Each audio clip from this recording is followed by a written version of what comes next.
Now, we have with us a special guest. Our next guest played for the Washington Redskins, lived in D.C. during the Reagan presidency. You know this man. Even I know this man. Joe Theismann, former Redskins quarterback, Super Bowl champion. Now, do you think there's a parallel, Joe, between the mood, which was not necessarily accepting of Ronald Reagan back in the day, and the mood today when there is really hysterical and intense hostility to President-elect Trump? Similarity?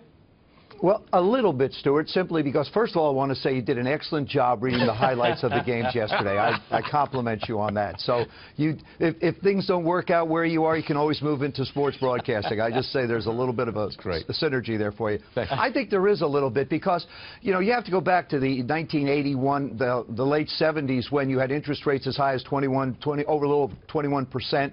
You had a lot of unrest. What President-elect Trump wants to do is reduce taxes. It's something that Ronald Reagan talked about. He wants to cut government spending, which is something that Ronald Reagan did. President-elect Trump wants to talk about that. He wants to increase spending when it comes to the military. Those were part of the Reaganomics that existed at that time.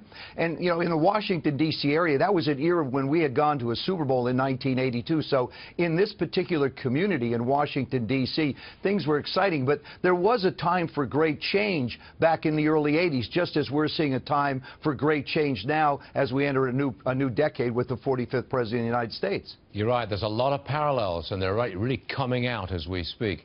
I do want to talk to you about the Super Bowl. And again, maybe I shouldn't indulge anything to do with football with a British accent, but no, I'm going to do it. My team is the Packers.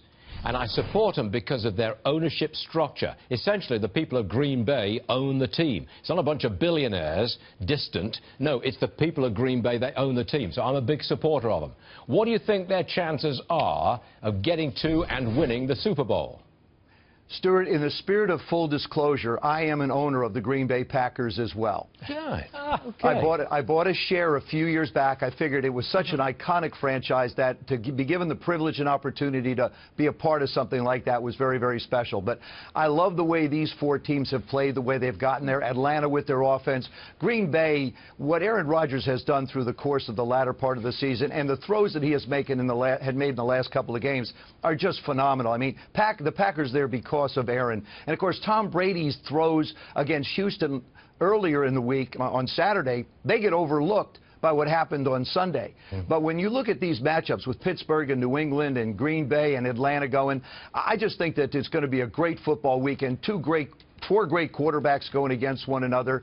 I happen to think that the Green Bay Packers will be able to have an opportunity to try and get to the Super Bowl, but I believe it'll be Atlanta that will wind up going there. And I think the New England Patriots will be the team that will represent the AFC. So it's New England and Atlanta. I picked them a long time ago, and I'm still living with them. You know, if you ever want to get out of the sports business and come over to political commentary and financial commentary, there's a role for you right here, young man, I'm telling you. I have to tell you this. I had a conversation with President-elect Trump a couple of weeks ago, and he asked me, are you interested in politics? And I said, no, sir, that's your bag. Thank you very much. Well, we've still got an open invitation anytime you like. Joe Theismann, everyone. Great guy. Thank you, Joe. Appreciate it.